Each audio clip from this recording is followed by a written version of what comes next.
இந்த மாமா சௌக்கியமா? Love you. இவ்வளவு நேரம் பொறுமையா இருந்தவங்க எல்லாருக்கும் என்னுடைய அன்பு. இங்க வந்திருக்க பெரியவங்க எல்லாருக்கும், சித்ராஜ் மாமாவுக்கு, நலனுடைய குடும்பத்தார் எல்லாருக்கும், சுந்தர் சார், அனந்தராஜ் சார், எல்லாரும் இருக்காங்க, ஷில்பா, கிருதி, கிரண் சார், மாஸ்டர். ரொம்ப ரொம்ப சந்தோஷம் நீங்க எல்லாரும் இங்க வந்திருக்கிறது. நலன் சொன்ன மாதிரி தர்மத்தின் வாழ்வதனை சூதுக்கவும் ஒரு படம் பண்ணிட்டு கிட்டத்தட்ட 10 வருஷத்துக்கு அப்புறமா மறுபடியும் தர்மமே வெல்லும்னு ஒரு படம் பண்ணியிருக்காரு. அந்த நல்லதை மறுபடியும் கொண்டு வந்து சேர்த்ததுக்கு உங்களுக்கு ரொம்ப ரொம்ப நன்றி நலன். நலன் பார்த்தீங்கல்ல, இதுதான் நலன். எல்லாருக்கும் ஒவ்வொரு டைரக்டர்ஸ் பிடிக்கும். ஆனால் எனக்கு தெரிஞ்ச நிறைய டைரக்டர்ஸ்க்கு பிடிச்ச ஒரு ஆள்னா நலன் குமாரசாமின்னு சொல்லலாம். நான் எந்த செட்டுக்கு போனாலும் பசங்க சொல்லுவாங்க, சார் நலன் சார் படம் மாட்டீங்களா, நலன் சார் படம் மாட்டீங்களான்னு. அவ்வளோ ஃபேன் பாய்ஸ் இருக்காங்க அவங்களுக்கு. இவ்வளோ நாள் காய போட்டது பெரிய தப்பு. அவங்க எல்லாரும் வெயிட் பண்ணிட்டு இருக்காங்க இந்த படத்துக்காக. நலன் வந்து ஒரு தக் லைஃபாவே வாழ்ற ஒரு ஆளுங்க. நீங்க பாத்தீங்கல்ல, இங்க வந்து ஒய்ஃபுக்கு சல்யூட் அடிச்சுட்டு போறாப்புல, இப்படி ஸ்கோர் பண்ணிட்டு போய் நமக்கு திட்டு வாங்கி கொடுக்குற ஒரு ஆளு. எல்லாத்துக்கும் அவர்கிட்ட வேற ஒரு பிலாசபி இருக்கும். சனா சொன்ன மாதிரி வேற ஒரு பிஹேவியர் இருக்கும். சுதுக்கவும் பார்த்துட்டு இந்த ஒரு டயலாக் வச்சிருப்பாருல்ல, இந்த வேலையை செய்யறதுக்கு ஒரு குருட்டுத்தனமான முட்டாள்தனம் வேணும், ஒரு குறுக்குத்தனமான புத்தாள்தனம் வேணும்னு. உண்மையாவே நலன் படம் பண்றதுக்குமே அது தேவை. ஏன்னா அவர் சொல்ற ஐடியாவை புரிஞ்சுக்கிறதுக்கு கொஞ்சம் நேரம் ஆகும். அந்த ஐடியாவை புரிஞ்சுக்கிட்டாலும் நம்ம அதை இமேஜின் பண்ணவே முடியாது. எனக்கு 1001 அந்த மாதிரி ஒரு அனுபவம் இருந்துச்சு. செல்வராகவன் ஒரு சீன் எழுதியிருப்பாரு. அந்த சீனை புரிஞ்சுக்கிட்டு நடிக்கலான்னு ட்ரை பண்ணால் ஒன்றுமே புரியாது. அவர் வந்து எக்ஸ்பிளைன் பண்ணால் மட்டுமே தான் அது புரியும். அப்படி நலனுடைய ஒவ்வொரு விஷயமும் வேற ஒரு பேரலல் வேர்ல்டில் ஒரு இமேஜினேஷன் இருக்கும். ஸோ அப்படி எனக்கு நலன் கூட ஒர்க் பண்ணது ரொம்ப ரொம்ப சுவாரஸ்யமாக இருந்துச்சு. சுதுக்கவும் பண்ணிட்டு அவர் கூட படம் பண்ண போறோங்கிறப்ப ஜாலியாக ஒரு படம், இந்த குழந்தைகளை கடத்தலாம், இல்லை அரசியல்வாதிகளை கடத்தலாம், அப்படி ஏதாவது ஜாலியாக ஒரு கதை சொல்லுவாருன்னு பார்த்தா அவர் வாத்தியார்னு ஒரு கதையை கொண்டு வந்து கொடுத்துட்டாரு.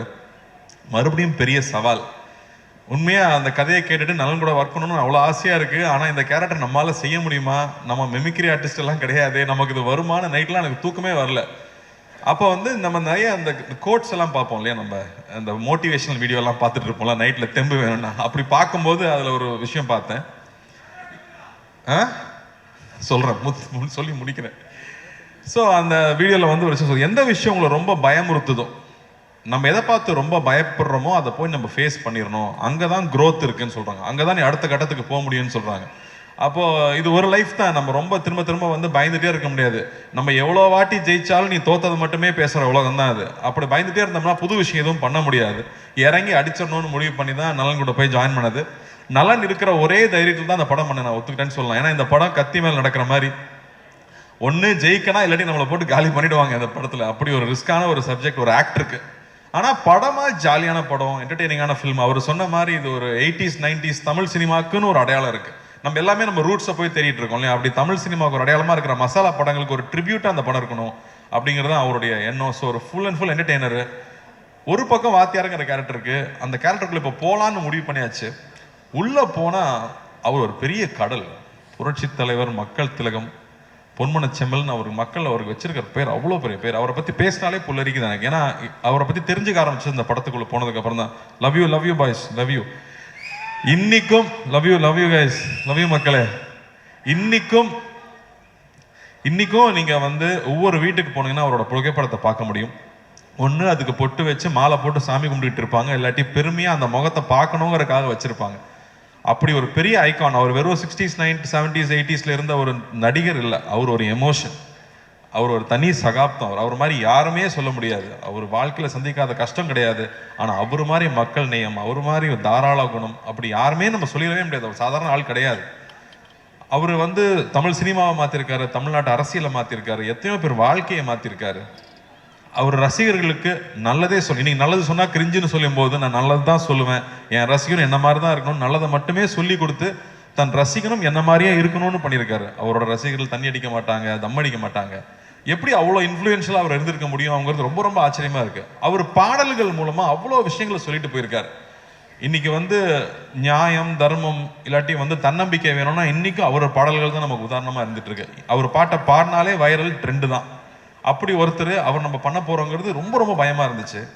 இன்னும் அவரோட பத்தி இன்னுமே பேசிட்டு இருக்கோம், இன்னுமே அவரை பத்தி பேசிட்டு இருக்கோம். அவர் ஒரு பாட்டுல சொல்லியிருக்காரு, வாழ்ந்தாலும் மறைந்தாலும் பேர் சொல்ல வேண்டும், இவர் போல யார் என்று ஊர் சொல்ல வேண்டும். அவரே பாடிட்டு போயிட்டார். தன்னுடைய வாழ்க்கையே மக்கள் பணியா இருக்கணும், மக்களுடைய நன்மை தான் என்னுடைய வேலைனே ஒர்க் பண்ணியிருக்காரு. அதுக்கு முத்தாய்ப்பா நம்மளோட சென்னை சென்ட்ரல் ஸ்டேஷனுக்கு அவரோட பேரை வச்சிருக்காங்க. புரட்சி தலைவர் doctor MGR Chennai central station பேர். ஒரு நாளைக்கு கிட்டத்தட்ட 400 ட்ரெயின் இங்கிருந்து கிளம்புது. ஒவ்வொரு ட்ரெயின் கிளம்பும் போதும் சென்னை புரட்சி தலைவர் டாக்டர் எம்ஜிஆர் ராமச்சந்திரன் அவர்கள் பேரில் சென்னையிலிருந்து கிளம்புற ட்ரெயின்னு ஒரு நாளைக்கு கிட்டத்தட்ட 5000 தடவை அவரோட பேர் அனௌன்ஸ் பண்ணிக்கிட்டே இருக்காங்க. அப்படி வாழ்றதுன்னா அப்படி எப்பேற்பட்ட வாழ்க்கையா இருக்கும், அவர் எப்பேற்பட்ட மனிதராக இருக்கும். அவரை நம்ம இங்கே கொண்டு வந்து சேர்க்கணுங்கிறது சாதாரண விஷயம் இல்லை. ஸோ தொடர்ந்து அவர் படங்களையே பார்க்கறது. இன்ஃபேக்ட் சிலம்பம் கிளாஸ்லாம் போய் ரொம்ப நாள் ஆயிடுச்சு. நான் தெரிஞ்சு இந்த ஷூட்டிங் டைமில் காலையில் 1 hour ஈவினிங் 1 hour ஷூட்டிங் போயிட்டு வந்துட்டு முன்னாடியும் கண்டினியூஸாக ஒரு 1 month ப்ராக்டிஸ் பண்ணேன். அனலர்ஸ் மாஸ்டர் தான் கூட நின்று அவங்க அப்பா கதையெல்லாம் சொல்லி இன்ஃபேக்ட் வி ரியலி என்ஜாய். இது வந்து எங்கள் ஜென்ரேஷனோட ட்ரிபியூட்டாக சொல்லலாம். இது ரொம்ப பக்தியோட அந்த கேரக்டர் பண்ணியிருக்கோன்னு நான் சொல்லுவேன். எவ்வளவு சின்சியராக அந்த கேரக்டர் அப்ரோச் பண்ண முடியும். இந்த படம் பார்க்கும்போது அவருக்கும் அவருடைய ரத்தத்தின் ரத்தமான ரசிகர்களுக்கும் என்ன உறவு இருந்துச்சு அப்படின்னு நீங்கள் கொஞ்சம் புரிஞ்சிட்டிங்கனாலே நாங்கள் பெரிய சக்ஸஸ் நம்புவேன். இதில் அவ்வளோ என்டர்டெயின்மெண்ட் இருக்குது, அவ்வளோ ஜாலி இருக்குது. அதை தாண்டி அந்த அற்புதமான ஒரு ரசிகனுக்கும் அவனுடைய ஒரு தலைவனுக்கும் இருக்கிற உறவு இருக்குல்ல, அன்கண்டிஷனல் உறவு இல்லை. நீங்கள் எங்களுக்கு கொடுக்குற அன்பு அன்கண்டிஷனல் அன்பு. எதுவுமே எதிர்பார்க்கல, நான் உன்னை பார்த்தா போதும், நான் உன்னை பற்றி பேசினா போதும்னு நீங்கள் இருக்கீங்கல்ல, அதுக்கு நான் எவ்வளோ கோடி கொடுத்துட முடியும், அந்த அன்புக்கு எவ்வளோ கோடி கொடுத்துட முடியும். இது ரசிகர்களுக்கு நான் பண்ற ஒரு விஷயமா. உங்களோட அன்பு, உங்க முகத்தை பார்த்து நீங்க கொடுக்குற அன்பு இருக்கு இல்லையா, அந்த அன்புக்கு பரிகாரமா நான் இந்த படத்துல நடிச்சேன்னு நான் சொல்லலாம். ஏன்னா இவர் ரசிகனுக்கும் அவனுடைய தலைவனுக்கும் இருக்கிற அந்த உறவு தான் இந்த படத்துடைய கோர் எமோஷன் நான் சொல்லுவேன். லவ் யூ தம்பி, லவ் யூடா, லவ் யூ ஆல்வேஸ்டா. ஸோ இந்த படம் ஒரு புது அனுபவம். இந்த படத்துக்குள்ள போனதுக்கு அப்புறம் முக்கியமாக நான் ஜார்ஜோடைய ஒர்க்கும் சந்தோஷ் நாராயணோட ஒர்க்கும் கிரண்ஸோட ஒர்க்கும் சொல்லுவேன். ஏன்னா இது வேற ஒரு வேர்ல்டு, ஒரு பேரலல் வேர்ல்டு நலன் கிரியேட் பண்ணியிருக்கிறது. ஏன்னா எல்லாம் 90s கிட்ஸ் தான் சொல்லுவாங்க, டே நலன் யாருன்னு உங்களுக்கு தெரியாதுடா, இந்த படம் வரணும்டா அப்போதான்டா தெரியும்னு 90s கிட்ஸ் கதறது நான் பார்க்குறேன். ஸோ மறுபடியும் நமக்கு ஒரு ஓஜி மறுபடியும் ரொம்ப நாளுக்கு அப்புறம் திரும்ப பார்க்க போகிறோம். எப்படி எம்ஜிஆர் சார் ஒரு ஓஜியோ அந்த மாதிரி திரும்ப ஒரு டார்க் காமெடியோட ஓஜியை மறுபடியும் இதில் கொண்டு வந்திருக்கோம்.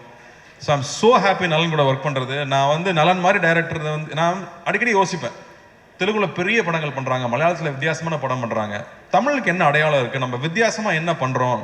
ஏன்னா இங்கே ரொம்ப பயந்துட்டே இருந்தோம்னா யூஸ்வலான ஃபில்மே பண்ணிட்டு இருந்தால் பிரயோஜனம் இல்லை, புது விஷயங்கள் பண்ண முடியாது. அப்போ இந்த மாதிரி டைரக்டர்ஸ் ரொம்ப முக்கியம்னு நான் நினைக்கிறேன். அவங்க தொடர்ந்து படம் பண்ணுறது முக்கியம்னு நினைக்கிறேன். ஸோ அந்த வகையில் நலன் மறுபடியும் இந்த படம் பண்ணது, அது இந்த மாதிரி ஒரு டஃப்பான சப்ஜெக்ட் எடுத்துட்டு அதை இவ்வளோ ஜாலியாக டெலிவர் பண்ணது ஐ எம் ஸோ ப்ரௌட். நலன் இந்த மாதிரி பேரியர் பிரேக் பண்ணலாம், புது விஷயங்கள் ட்ரை பண்ணவே விட மாட்டாங்க நம்மள. ஸோ அந்த வகையில் I am so happy. And இந்த படத்தில் வாத்தியாராக இருக்கணும்னு எல்லாம் சொல்லிட்டாங்க. ஆனால் அதுக்கான மேக்கப் போடும்போது அவ்வளோ பயமாக இருக்கும், பயந்தே நடிச்சிருக்கேன். பூர்ணிமா தேங்க்யூ. ஐ திங்க் ஒவ்வொரு காஸ்டியூமும் ஒரு 10-15 தடவை கரெக்ட் பண்ணியிருப்போம். பொறுமையாக ஒவ்வொன்றும் பர்ஃபெக்ஷன் வர வரைக்கும் பண்ணி கொடுத்துட்டே இருப்பாங்க. அதே மாதிரி செரீனா ஆகட்டும், என்னோட மேக்கப் மேன் முருகன் ஆகட்டும், அந்த மீசை வரைகிறதுலேருந்து அந்த உருவம் வேஷம் போட்டு அவராக நிற்கும் போது அவர் எப்படி இருந்திருப்பாருன்னு யோசிச்சோம்னா நமக்கு தலையெல்லாம் சுற்றிடும். அவரை பற்றி கேள்விப்பட்ட கதைகள், அவ்வளோ கதைகள் வந்துட்டே இருக்கு. இன்னும் நல்லா அழகாக சொல்லிட்டு இருந்தாப்புல. ஒருத்தர் பற்றி விசாரிச்சோம்னா ஒரு 10 கதை சொல்லுவாங்க சார், அவரை பற்றி மட்டும் விசாரிச்சா எங்கே போனாலும் கதையாக வந்துட்டு இருக்கு. அவர் மக்களுக்கு போய் செஞ்ச விஷயங்கள், மக்களை போய் தொட்ட விஷயங்கள் 1-2 சொல்ல முடியாது, அவ்வளோ இருக்கு. ஒரு உதாரணம் சொல்கிறேன். அவருடைய கான்வாய் போயிட்டே இருக்குமா ராதாகிருஷ்ணன் ரோட்ல. அப்போ கால் இல்லாத ஒருத்தர் அங்கே டெய்லி நின்று காலில் பார்ப்பாராம் கார் போகும்போது. ஏப்பா டெய்லி காலில் நிற்கிறேன், எதுக்குப்பா இங்கே நிற்கிறேன்னு கேட்டதுக்கு அவர் ஒன்று பார்க்கவா போகிறாரு, வண்டி வேகமாக போகுதுன்னு சொன்னதுக்கு அவர் சொன்னாராம், கோயிலுக்கு நம்ம போகிறோம், சாமி நம்மளை பார்க்கணும், நான் போகிறோம், நாம தானே சாமியை பார்க்க போகிறோம், நான் தான் அவரை பார்க்க வந்தேன்னு சொன்னாராம். இப்படியே போயிட்டு இருந்த கார் ஒரு நாள் நின்றுருக்கு. அவரே இறங்கி வந்திருக்காரு, கையில் எவ்வளோ பணம் தெரியாது, எடுத்து கொடுத்துருக்காரு, கடை வச்சு பொழைச்சிக்க, பீடி சிகரெட் விற்கக்கூடாதுன்னு சொல்லியிருக்காராம். ஸோ இப்படி அவர்கிட்ட அவரை பார்த்தா இன்சிடென்ட்ஸ் வந்துட்டே இருக்கு. ஸோ அவரோட கோடான கூட ரசிகர்கள் எல்லாரும் இருக்காங்க. அவங்க எல்லாரும் நிச்சயமா நாங்கள் திருப்திப்படுத்துவோம் நம்புறேன். சத்யராஜ் மாமாவே இங்கே இருக்காரு. நான் பயந்தே தான் நடிச்சிருக்கேன்னு சொல்லுவேன். அவர்கிட்ட கேட்டுகிட்டே இருப்பேன், வாகேஸ்வர சார்கிட்ட கேட்டுகிட்டே இருப்பேன், ராஜ்கிரண் சார்கிட்ட கேட்டுகிட்டே இருப்பேன். ஸோ ரொம்ப சந்தோஷமா இருக்கு இந்த படம் இப்போ வெளியே வருதுங்கிறது. சத்யராஜ் மாமா மறுபடியும் ஒரு மொட்டை பாஸ் வில்லனா நடிச்சிருக்கிறது ஒரு ஸ்பெஷல் எலிமெண்ட்னு சொல்லலாம் இந்த படத்தில். ராஜ்கிரண் சார் ஒரு கம்ப்ளீட் டிவோட்டட் எம்ஜிஆர் அவர்களுடைய ஃபேனாக நடிச்சிருக்காரு, தாத்தாவாக நடிச்சிருக்காரு அந்த படத்தில். ஆனந்த்ராஜ் சார் ஒரு பயங்கர ஸ்பெஷல் பிந்தாஸ் கேரக்டர் அவர். சுந்தர் சார் எல்லாருக்கூடையும். Shilpa I think very brave of you to do this கேரக்டர்னு நான் சொல்லுவேன். ஏன்னா அவங்களுக்கு கண்ணம்மா ஒன்று சாங்கில் எல்லாரும் பார்த்து எல்லாம் கிறங்கியிருக்காங்க பசங்க. மறுபடியும் இந்த படத்தில் வேற ஒரு கேரக்டரில் அவங்க பண்ணியிருக்காங்க. So this will be a very special film.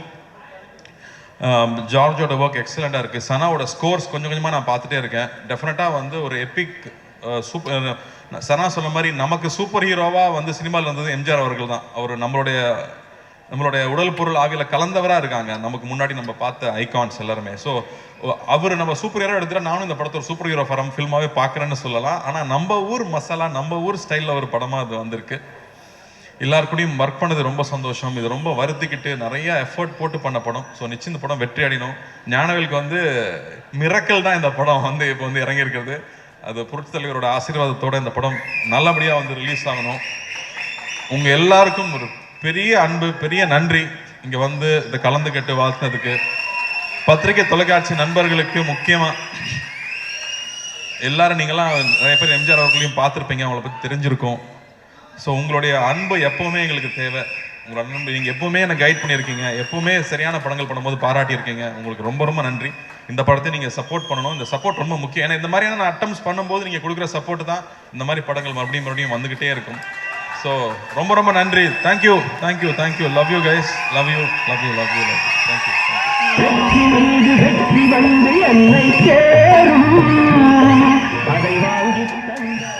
Karthi sir அப்புறம் இன்னும் இது ஒரு 5 பசங்க பொடி பசங்க நடிச்சிருக்காங்க. Hello guys. அவங்க எல்லாருக்குமே இது புதுசு. அதே மாதிரி கிருத்திக்கு ஃபர்ஸ்ட் தமிழ் படம். எல்லாரும் கீர்த்தின்னு கூப்பிடுறாங்க. எனக்கு கோவம் வரும், அது கிருத்திங்க அப்படின்னு. அதுவும் இல்லாமல் அவங்க வந்து நான் சின்ன வயசுலேருந்து உங்கள் ஃபேனுன்னு சொல்லி நம்மளை வெக்கப்பட வச்சிருவாங்க. செட்டுக்கு வந்து நம்மளை வெக்கப்பட வைக்கிற ஒரே ஆள் கிருத்தி தான். அவங்கள பார்க்குறக்கே பயமா இருக்கும் எனக்கு. All the best Kriti. ஒரு கிரேட் டான்ஸர். ஃபர்ஸ்ட் டே ஷூட்டில் வந்து அப்படி கால் மேலே கால் போட்டு உட்காந்து what can I do for you அப்படிம்பாங்க. நம்ம ஜாலி டு மீட் யூன்னு சொல்லணும். I think the way she carried herself. வரும் the way she researched for the character, the way she came and did it, அவ்வளோ அழகாக பண்ணியிருந்தாங்க. You have a bright future, keep working hard. And இந்த இடத்துல நான் வந்து எப்படி நலன் வந்து சரண்யா பார்த்து சல்யூட் வச்சு ஒரு தேங்க்ஸ் சொல்லிட்டாரு, அது மாதிரி நானும் ஒரு ரஞ்சினிக்கு ஒரு சல்யூட் வச்சு தேங்க் பண்ணிக்கிறேன். ஏன்னா அவங்க சப்போர்ட் இருந்தால் தான் நம்ம இங்கே வந்து வேலை செய்ய முடியும்.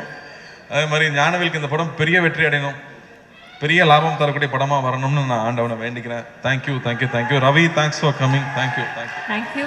தம்பி கார்த்தி, ஐயோ எப்படி இருக்கீங்க? நல்லா இருக்கேன் ஐயா. 1001 திரைப்படத்தில் என்னுடைய ரசிகனாக நடித்தேன். பொன்னியின் செல்வன் திரைப்படத்தில் நான் ரொம்ப ஆசைப்பட்ட வந்தியத்தேவன் கதாபாத்திரத்தில் பல வருஷம் கழித்து அது உங்களுக்காக அமைஞ்சது. நடிகர் சங்கத்தில் நான் இருந்த பதவியில் தான் நீயும் இருக்க. நமக்குள்ள எவ்வளோ ஒற்றுமை பார்த்தியா? உண்மையாக சொல்லணும்னா உங்கள் ஆசீர்வாதம் எப்பவுமே எனக்கு வேணும். நான் பல நாள் பல சோதனைகள் இருக்கும்போது உங்களை நினைக்காம போனதே இல்லை. அந்த ஷார்ட் டைரக்டர் ஆக்ஷன்னு சொல்கிறதுக்கு முன்னாடி ஐயா நீங்கள் உள்ளேருந்து நடிச்சுக்கங்கன்னு சொல்லிட்டு தான் ஒவ்வொரு ஷாட்லையும் நடிச்சிருக்கேன். ஸோ வந்து மானசீகமாக அவரை நான் தலையிலிருந்து கும்பிட்டுக்கிட்டே இருந்திருக்கேங்கிறது தான் உண்மை. உங்களை வணங்கிட்டே தான் இருந்திருக்கேன். என்னோட ஆசீர்வாதம் உனக்கு எப்பயுமே இருக்கும். என்னுடைய அன்பு தம்பி சிவகுமார் என்னுடைய மிகப்பெரிய ரசிகர்னு உங்கள் எல்லாருக்கும் தெரியும். நீங்கள் என்ன மாதிரி நடிக்க போகிறீங்கன்னு அவர்கிட்ட சொன்னதுக்கப்புறம் அவருடைய முதல் ரியாக்ஷன் என்னவா இருந்தது? ஒரு வாத்தியார்னு ஏன் சொல்கிறாங்கன்னா, எத்தனை சூப்பர் ஸ்டார் வந்தாலும் எல்லாத்துக்கும் பாதை போட்டு கொடுத்தது அவர் தான் வாத்தியார். அதனால் அது பண்ணுறப்ப ரொம்ப கேர்ஃபுல்லாக இருக்கணும் அப்படின்னு சொன்னது. அண்ட் அதுக்கு எவ்வளோ மெனக்கெட்டுக்கணுங்கிறது. அப்பா கூட அவர் நடிச்சிருக்காரு. அப்போ வந்து சில ஆக்டர்ஸ் இருப்பாங்க, அவங்களுக்கு வந்து அடிக்கிற மாதிரி நடிக்கிற சீன் இருந்ததுன்னா அடிச்சிருவாங்களாம், அப்போ தான் ரியலாக இருக்கும்னு. அப்போ அப்பாவும் போய் அவர்கிட்ட சொல்லியிருக்காரு இந்த மாதிரி, ஆனால் நீங்கள் அடிச்சிருங்கண்ணே, நீ நடிகன் தானே, நான் அடிக்கிற மாதிரி நடிக்கிறேன், நீ அடி வாங்கின மாதிரி நடின்னு சொல்லுவாரான். ஸோ அவ்வளோ கேர்ஃபுல்லாக பார்த்துக்கு வரான் ஒவ்வொரு ஆர்டிஸ்டையும். இன்னைக்கு இருக்கிற ஸ்டண்ட் யூனியன் ஆகட்டும், இன்னைக்கு இருக்கிற நடிகர் சங்கம் ஆகட்டும், எத்தனையோ சின்ன சின்ன யூனியன் ஆரம்பிச்சது அவர் தான். ஏன்னா எப்பவுமே அடுத்தவங்க நல்லா இருக்கணும்னு சொல்லி ஒவ்வொரு திட்டத்தையும் பிளான் பண்ணது அவராக தான் இருக்காரு. எல்லாத்துக்கும் முன்னோடியாக அவராக தான் இருந்திருக்காருங்கிறது ரொம்ப ரொம்ப பெருமையான விஷயம் நமக்கு. அதனால தான் அவர் என்றைக்குமே என்றும் மார்க்கண்டேனாவே இருக்கார். வாழ்த்துக்கள். நன்றிங்க. அப்புறம் காத்து வாவாதியாரேன்னு சொன்ன உடனேயும் கூப்பிட்ட குரலுக்கு முதலாக நான் வந்து நிற்பேன்.